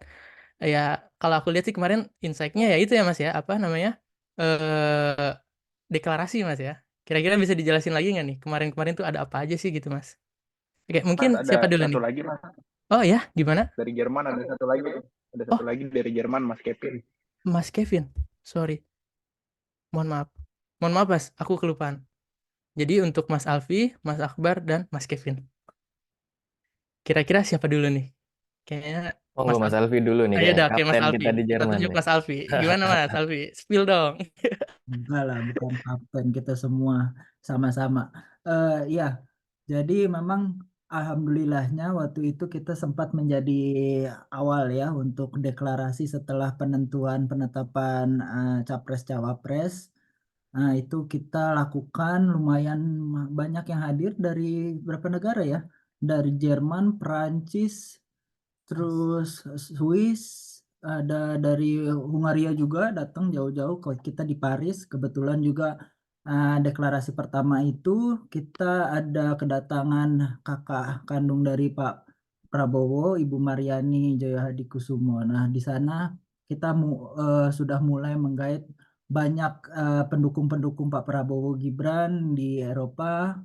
Nah, tapi juga kita merasa harus ada strategi yang kira-kira anak muda itu biasanya agak takut gitu untuk langsung kecebur di politik. Nah, kalau kecebur politik itu artinya masuk partai. Nah, akhirnya kita bikin ide bagaimana kalau kita buat komunitas atau grup relawan. Nah, maka dari itu muncullah Relawan Kawan Muda Indonesia ini. Jadi dengan begitu kita buat fun. Nah, itu juga kan sebagai kita buat pemilu ini dari pasangan calon 02 itu kita buat gimana sih pemilu itu fun, nggak usah takut-takut lagi, nggak usah seperti di pemilu sebelumnya yang rasanya pemilu tuh kok dibuatnya perpecahan senggol sana senggol sini, padahal kan enggak, ini kan namanya juga pesta demokrasi, yang namanya pesta harusnya fun gitu. Nah, jadi kita sih sudah banyak dari berbagai negara di Asia, di Australia, dan kita juga sudah buat itu lumayan reguler webinar Zoom. Kemarin sudah ada di Australia, di Malaysia, nanti di Timur Tengah. Nah, alhamdulillah berjalan dengan lancar. Berbagai deklarasi, walaupun itu dari partai, parpol, atau juga dari grup relawan di luar negeri itu sudah lumayan masif. Dan habis itu kini ini kan hanya tinggal menunggu hari untuk pencoblosan yang ada di TPS. Tapi saya rasa sudah 70-80% surat suara lewat pos itu sudah terkirim balik ya. Jadi kita memang tinggal menunggu di tanggal 10 pencoblosan serentak di luar negeri 10-11 gitu ya. Terus tanggal 14 penghitungan suara ya. Kita tinggal menjemput kemenangan Pak Prabowo Gibran di menghitung hari ini. Jadi setelah itu kita tinggal buat acaranya. Kemarin kita menjemput suara, nantinya kita akan buat acara selamatan. Gitu. Oke, siap. Ini dari perspektif Mas Alwi ya. Coba kita beralih nih ke Ketua DPLN Demokrat Jerman. Gimana nih Mas Helmi Akbar? Bisa di-spill tipis-tipis juga nggak nih? Ya, mau nambahin sedikit, paling tadi udah disinggung beberapa kali sama Mas Albert, sama Mas Alvi juga tentang strategi. Tapi untungnya ya kita orang Indonesia tuh, kalau aku ngerasa kita di luar tuh emang, kita orang Indonesia emang sukanya ngumpul-ngumpul ya. Jadi kita ngadain acara apa ya alhamdulillahnya ada aja orang yang mau datang di situ kan. Terus tapi aku di sini mau mungkin yang pengen aku singgung tadi, sempat disebutkan juga sama Mas Raga tadi yang menarik. Bagaimana kita diaspora di luar yang mungkin secara kuantitas sedikit mungkin ya. Tadi deklarasi katakan biasanya orang ribuan orang, tapi kita di luar cuma 10 orang, 15 orang, 20 orang. Tapi gaungnya lebih terasa gitu ya mungkin ya, sampai di Indonesia bahkan. Mungkin yang menarik di sini, aku tanpa mendiskreditkan orang-orang teman-teman kita yang ada di Indonesia mungkin. Karena seringkali aku juga dengar dari beberapa teman-teman di Indonesia, kita yang di luar negeri, mungkin katakan kita yang kuliah, kita yang kerja mungkin ya, kita dilihatnya itu sebagai punya kualitas gitu, punya apa ya, advantage tersendiri kita yang di luar negeri. Mungkin itu yang jadi bottom line-nya di sini tentang bagaimana kualitas sumber daya manusia sebenarnya ya. Bagaimana kita di luar negeri lebih terasa gaungnya daripada, meskipun secara kuantitas sedikit. Jadi di sini kita sebagai diaspora mungkin punya peran penting juga sih sebenarnya dalam membangun jembatan mungkin antar negara, antar Indonesia dengan kita misal di Jerman katakan. Terus kita di sini juga bisa menjadi inkubator. Kita sebagai ketua partai di sini katakan, ketua DPLN. Ada mungkin di sini Demokrat, ada katakan Gerindra. Kita di sini juga bisa jadi inkubator buat teman-teman diaspora yang memang punya concern lebih kepada politik gitu ya. Dari sini juga aku juga pengen jawab tentang yang challenge, bagaimana kesulitan kita di luar. Mungkin karena kita di luar ya kita punya prioritasnya tersendiri. Katakan teman-teman yang di sini kuliah ya udah fokus kuliahnya aja, ngapain aku ngurus-ngurus masuk partai politik. Misalkan katakan teman-teman di sini yang kerja ya udah ngapain aku masuk parpol, ya aku udah kerja aja lah, kerja udah 10 to 5 udah capek, ngapain aku masih ngurus-ngurus politik. Ya mungkin itu salah satu challenge-nya, mereka punya prioritasnya tersendiri. Mungkin itu sih singkat aja dari aku. Mau dilanjut Mas Kevin Nijam nih juga ada nih mungkin. Iya, siap. Kapten Boleh Jerman nih nih. Mas Kevin Nijam, langsung dilanjut Mas. Gimana Mas sebagai jubir Pantai Diaspora nih? Iya, apa ya? Pentolan juga tuh kayak finisher. Ya kemarin banyak antusias juga sih anak-anak yang mau hadir tuh sebenarnya tuh ada sih 15 lebih gitu. Cuman kan eh, sebelum kami melaksanakan kampanye kemarin ya di depan Brandenburger Gate itu eh, Pak atas pertahanan tuh sempat nelpon aku gitu kan, kayak ngingetin, Mas Kevin, hati-hati loh ya nanti kalau kampanye jangan terlalu rame-rame, jangan terlalu kayak orasi lama-lama, terus masanya diatur lah, dikontrol lah gitu, jangan terlalu banyak gitu. Karena takutnya kejadian kalau misal masanya terlalu banyak, itu nanti malah menimbulkan kericuhan gitu kan di tempat umum gitu. Terus kemudian apa namanya juga kemarin ya banyak sih sebenarnya yang mau ikut gitu kan, tapi ya kita filter-filter lagi lah siapa nih yang udah, ya udah nih yang cocok datang datang datang datang gitu. Sebenarnya antusiasnya ada gitu, bisa lah dibuat 30 orang lebih itu ada lah, cuman ya karena keterbatasan kan nggak boleh terlalu rame-rame juga, takutnya kita kena pelanggaran gitu kan, malah repot nanti, malah malu-maluin gitu. Masa nih pendukung Prabowo malu-maluin di luar negeri kan gitu kan, kesannya nggak enak kan.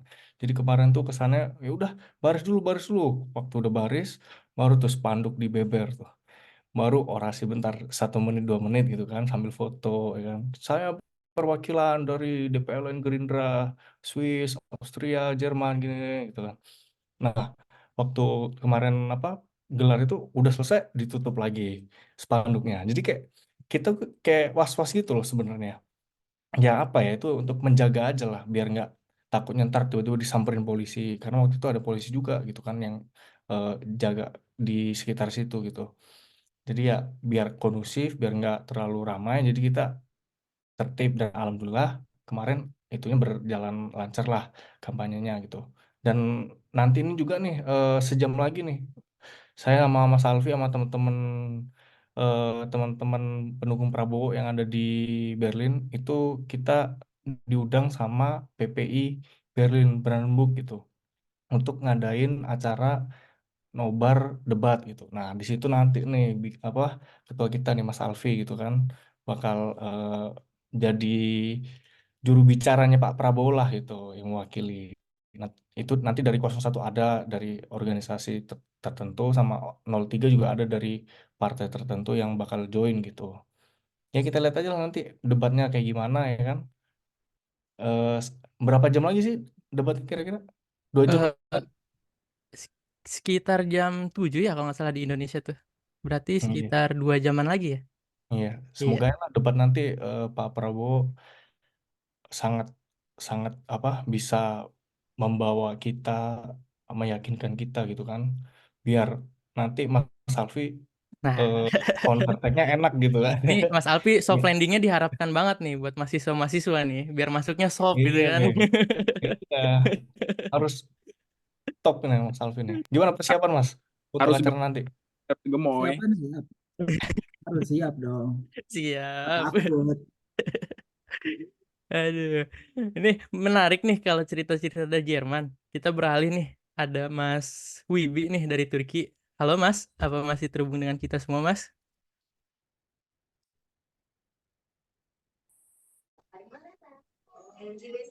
Halo Mas Wibi? Ya, baik. Sorry. Oke. Siap Mas. Mungkin bisa diceritakan juga Mas mengenai strategi taktis nih dari negara Turki kemarin, gimana sih deklarasi dan juga agenda-agenda lainnya, dan juga hambatannya Ya, seperti apa gitu Mas. Mungkin bisa ya, di-spill baik. juga ke kita. Ya, salam kenal ini Mas Alfi, Mas Helmi, Mas Kevin dari teman-teman diaspora Jerman.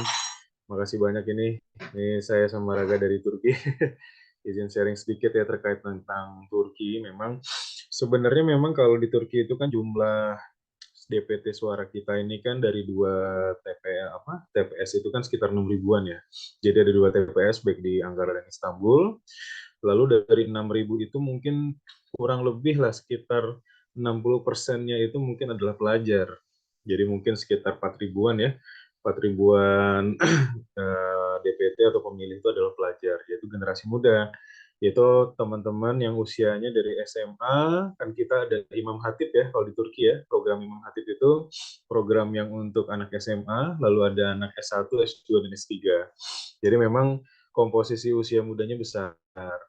Begitu pula memang pelajar di Turki ini kan memang tersebar di 18 PPI wilayah ya kalau nggak salah ya, agak ya, 17 atau 18. Jadi ada PPI Turki, lalu juga ada PPI kota. Nah, jadi memang konsentrasi di jumlah suara pemilih untuk pelajar ini menjadi garapan yang cukup strategis, makanya di Turki ini TKN muncul dalam bentuk Fanta Diaspora gitu. Sama seperti di beberapa negara lain ya, mungkin seperti di Jerman juga di beberapa negara Eropa lain gitu, atau mungkin di Malaysia. Jadi pendekatan kita untuk teman-teman mungkin bukan milenial lagi, generasi Z, Gen Z ya, untuk teman-teman yang usianya rentang antara 20 sampai mungkin sekitar 28 tahun. Kurang lebih seperti itu.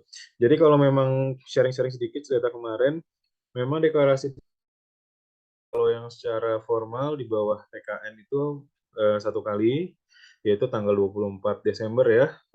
Kita waktu itu mencoba untuk mengumpulkan teman-teman, tidak hanya di Ankara, tapi ada sekitar 4-5 kota.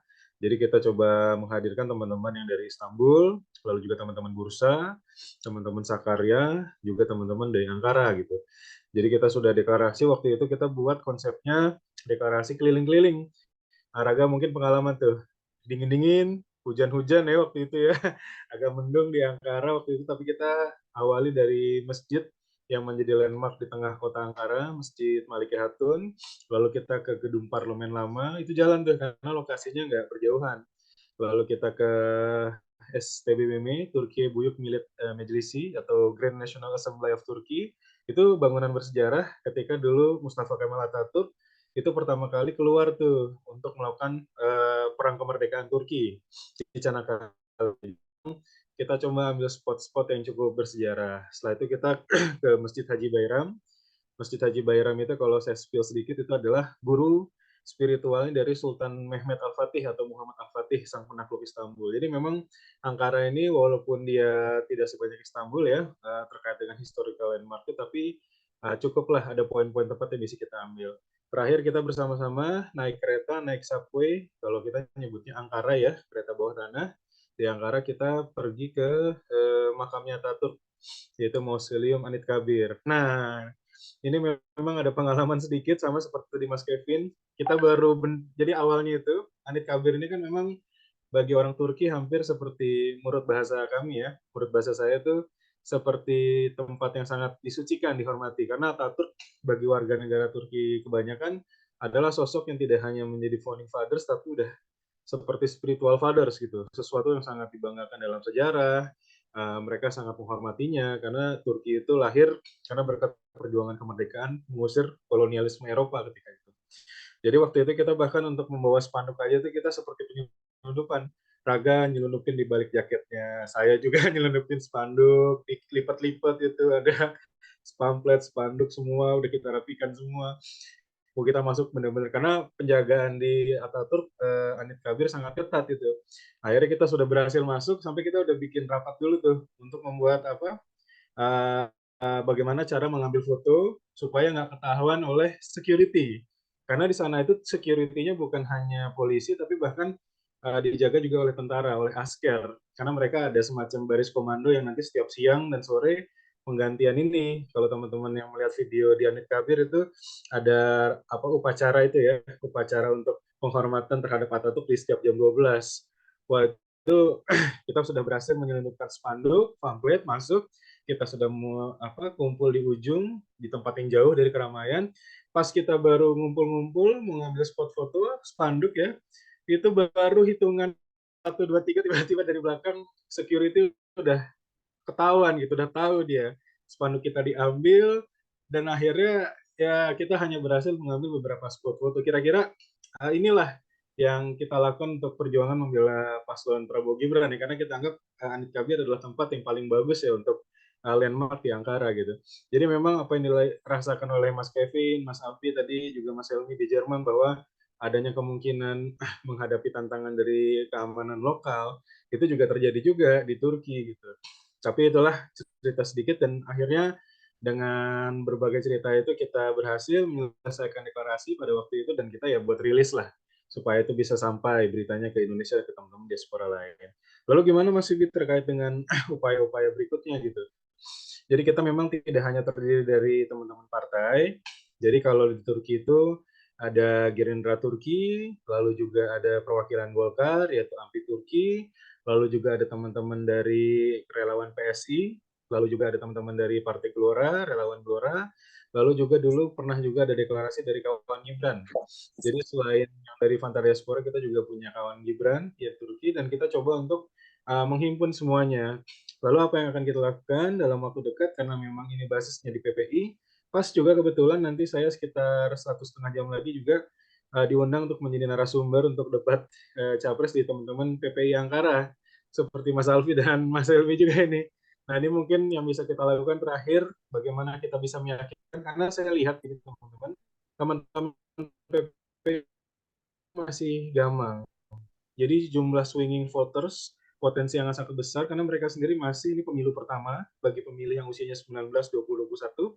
Jadi mereka masih ragu dan bingung, dan tugas kita mungkin kalau kita masih bisa menjadi narasumber, diundang ke agenda-agenda PPI, kita yakinkan bahwa Pak Prabowo dan khususnya Mas Gibran adalah calon dan pasangan calon capres-cawapres yang paling memahami anak muda, khususnya generasi Z yang usia sangat muda. Pendekatan dilakukan Mas Gibran sangat tepat, dan Mas Gibran yang sangat bisa memahami itu. Dan tugas kita nih sebagai juru bicara, sebagai perwakilan luar negeri, Fanta Diaspora, dan perwakilan partai, meyakinkan teman-teman kita, adik-adik kita di PPI bahwa jangan sampai salah pilih, dan pilihlah paslon yang paling memahami karakter anak muda, yaitu Mas Gibran. Mungkin seperti itu kali ya. Waduh, siap-siap. Wah, kita doakan nih Mas Wibi dari Turki dan juga yang dari Jerman nih, kita doakan biar bisa masuk pokoknya ke calon-calon ini pemilih Pak Prabowo Gibran nih. Mas Wibi, izin tanya dong Mas. Itu Baik. kemarin Kevin dengar dari mana? Berita AMPI Turki ada masalah tuh sama PPLN. Gimana Mas? Iya tuh Mas, bisa di-spill gak Mas? Spill dikit Mas. Yang kalau dari point of view aku sih ya, ini yang salah ini memang PPLN-nya sih. Karena kan AMPI Turki kan ya bukan partai gitu kan. Kenapa dilarang-larang gitu? Gimana Mas? Coba Mas. Bagi cerita Mas. Mas Alfi, izin apa gimana Mas? Kita buka apa gimana? Boleh Mas, dibuka, spill dikit-dikit, tipis-tipis, tapi to the point gitu Mas. Gimana Mas? Jadi sebenarnya gini, memang kalau saya bayar berapa kan? Positioning AMPI, teman-teman.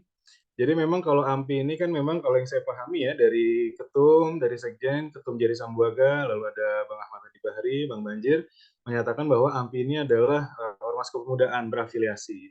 Jadi memang kita memahami entitas partai politik, Partai Golkar, Partai Gerindra, lalu mungkin ada sayap politik yang memang di statement, kalau di Golkar itu adalah AMPG, mungkin kalau di Gerindra seperti Tidar mungkin, dan yang lainnya. Nah kalau AMPI ini memang agak khusus, agak unik. Jadi dia adalah organisasi kepemudaan tapi berafiliasi. Nah, jadi memang hubungannya dengan Partai Golkar itu yang sepemahaman saya adalah hubungan kultural, hubungan visi, jadi hubungan yang kita tidak terikat secara struktur. Nah, singkat cerita memang ada kawan kita, Wasekjen AMPI Turki, yaitu Saudara Gading, yang itu mendaftar di KPSLN. Dan diterima oleh PPLN Ankara. Awalnya tidak ada masalah sebenarnya. Ketika berjalan, lalu tiba-tiba ada laporan yang ternyata waktu itu identitas pelapor ditutup oleh PPLN, yaitu anonim. Nah, anonim itu pun laporan itu tidak disampaikan kepada saya secara resmi. Lalu setelah itu Saudara Gading istilahnya ya dipanggil lah, diberikan persidangan secara sepihak menurut kami, tidak dipertemukan dengan pelapor, lalu tiba-tiba keluar surat keputusan. Nah, yang membuat dari pihak AMPI itu mengeluarkan somasi adalah pertama adalah pernyataan diputus diberhentikan dengan tidak hormat. Itu satu. Jadi memang ada pasal dalam Undang-Undang PKPU, Peraturan Komisi Pemilihan Umum, dan undang-undangnya mengatakan bahwa anggota KPPSLN atau PPLN itu bisa diberhentikan dengan tidak hormat jikalau memiliki pelanggaran-pelanggaran tertentu gitu dalam persyaratan. Nah, yang pertama misalkan dia melakukan pelanggaran kode etik atau kode moral, melakukan pelanggaran moral, mangkir dari persidangan PPLN atau KPSLN, dan mungkin salah satunya adalah menjadi anggota partai politik.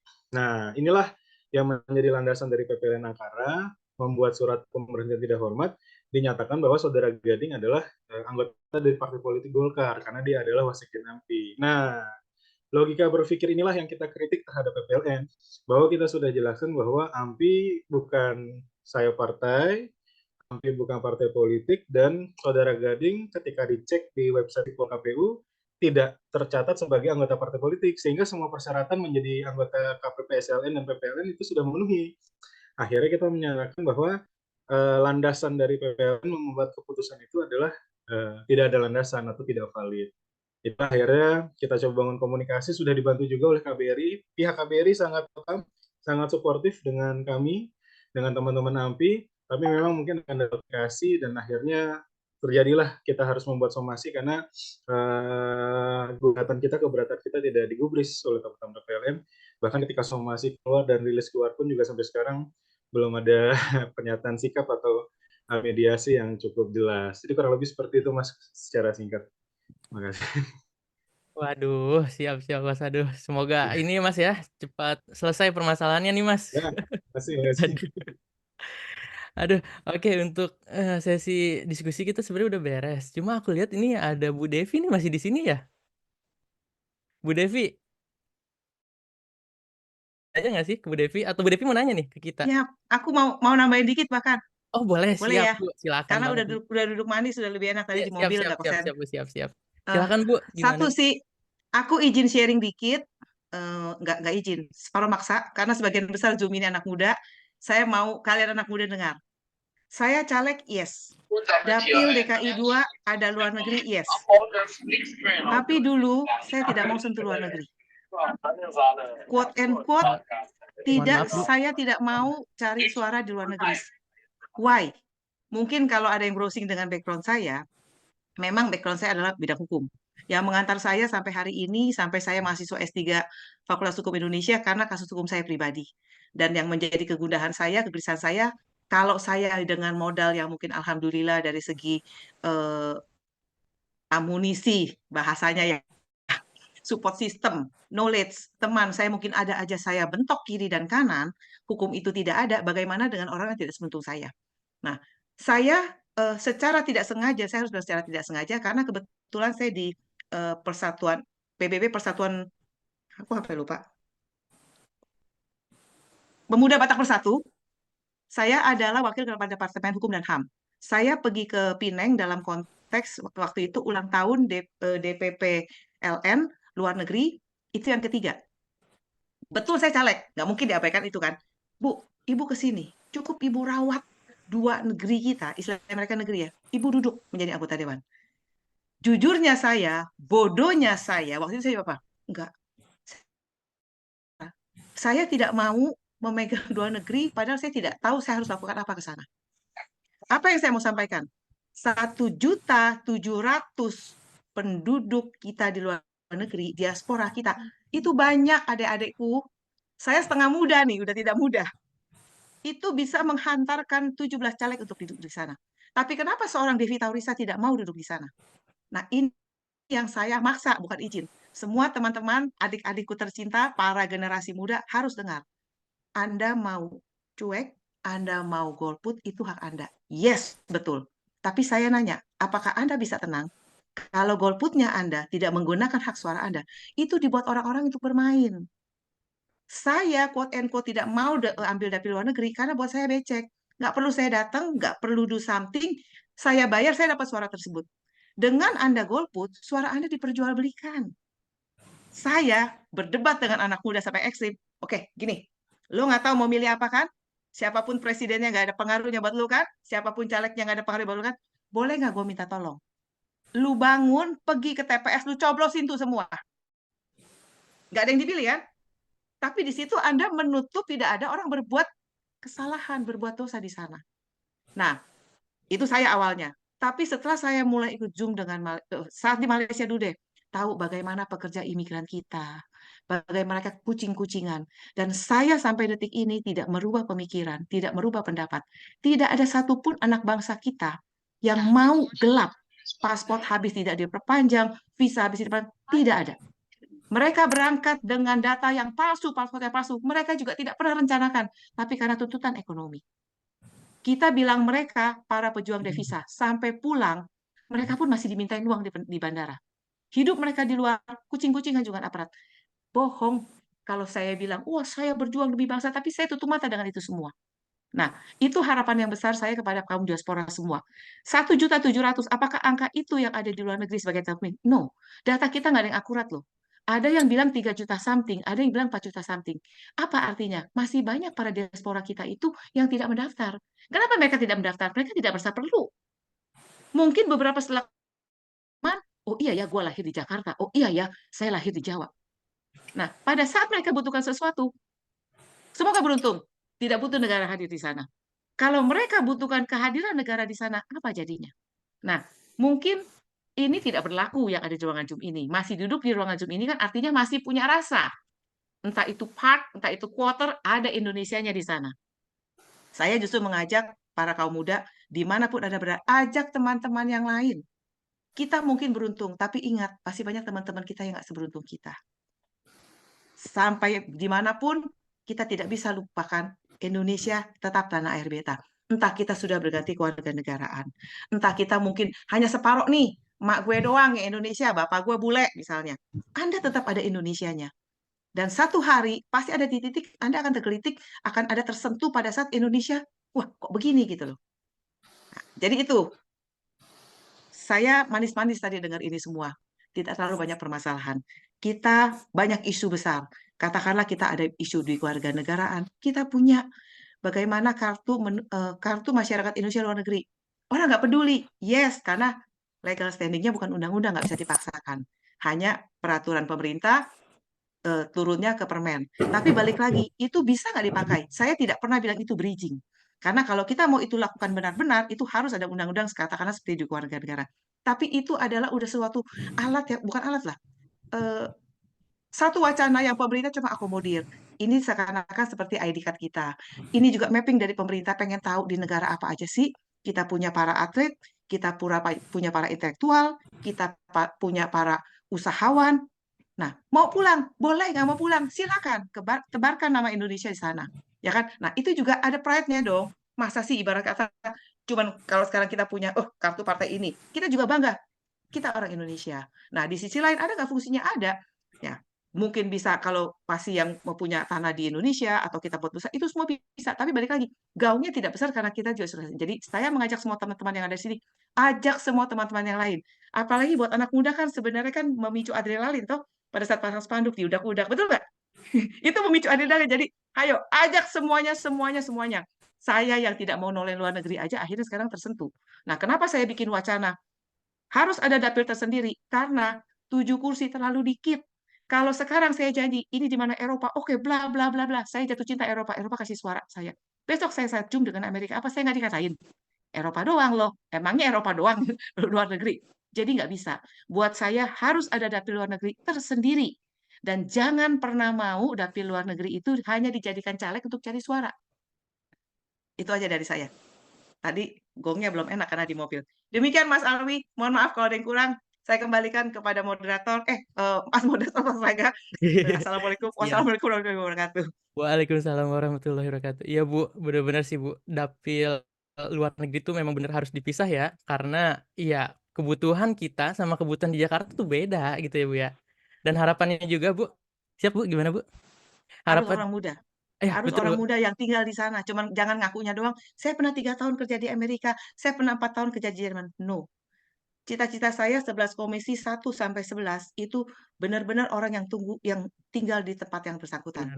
Contoh, komisi 8 adalah agama. Mayoritas umat kita adalah Muslim. Komisi 8 harus yang benar-benar duduk di Arab Saudi. Tidak lagi itu cerita masalah kuota kaji kurang segala macam. Nah, atau balik lagi, perdagangan katakanlah. Di mana? Otomatis kan benchmark kita kalau kita bicara saham aja kan Wall Street, benar-benar tinggal di Amerika.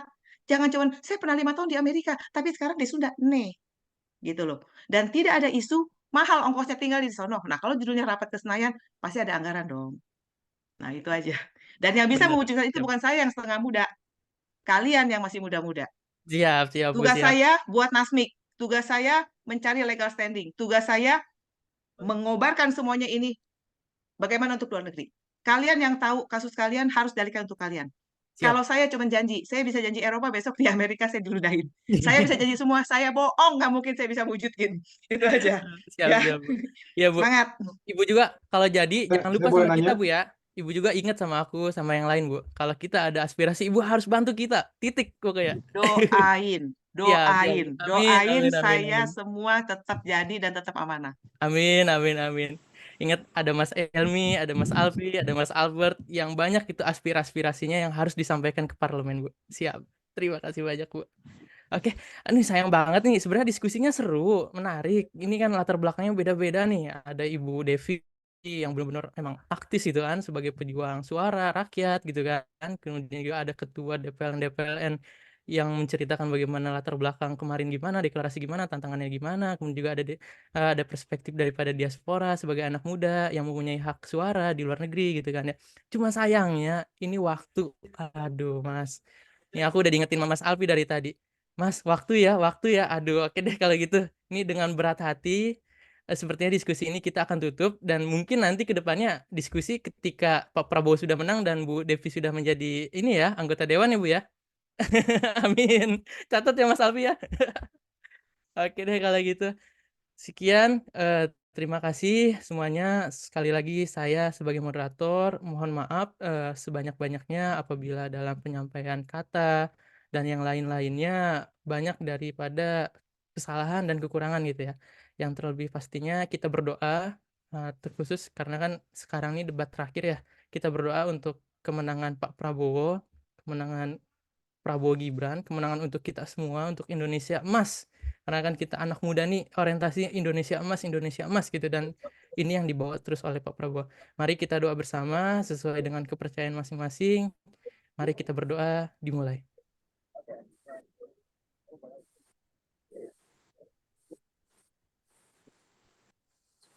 Berdoa selesai. Oke, kalau gitu mari kita semangat terus menangkan Pak Prabowo nih. Sisa berapa hari lagi nih? Kurang lebih 10 hari lagi ya. Mudah-mudahan foto bareng. Mudah-mudahan Pak Prabowo menang dan Indonesia makin emas, makin jaya. Amin. Ya rabbal alamin. Sekali lagi terima kasih. Mohon maaf wabillahi taufik wal hidayah. Foto. Oh iya, boleh. Aku tutup dulu. Habis itu kita foto ya. Kita di kereta. Taufik wal hidayah. Wassalamualaikum warahmatullahi wabarakatuh. Kita lanjut sesi foto lagi. Oke, semuanya yang masih hadir boleh kita tutup kameranya. Di kereta nih aku makanya takut nggak ada. Mas Alfi, bisa dibantu nggak Mas untuk fotonya? Oke, aku mulai ya Mas Alfi ya. Siap. 1, 2, 3. Belum. Ulang lagi Raka. Itu kayaknya baru ada yang masuk nih. Oke. Aku ulang ya. 1, 2, 3. Kita foto lagi. Tangannya 2 ya. Nomor 2. 1, 2, 3. Terakhir. Pak Prabowo nih. Sarang yuk gemoy. 1, 2, 3. Oke. Terima kasih banyak semuanya yang telah hadir. Semoga sehat selalu, sukses selalu, dan kita berdoa untuk kebaikan kita bersama untuk Indonesia. Amin ya rabbal alamin. Sehat ya, kita butuh sehat untuk bisa berjuang. Amin. Siap Bu Devi semuanya, Mas Helmi, Mas Faiz. Siap nomor 4.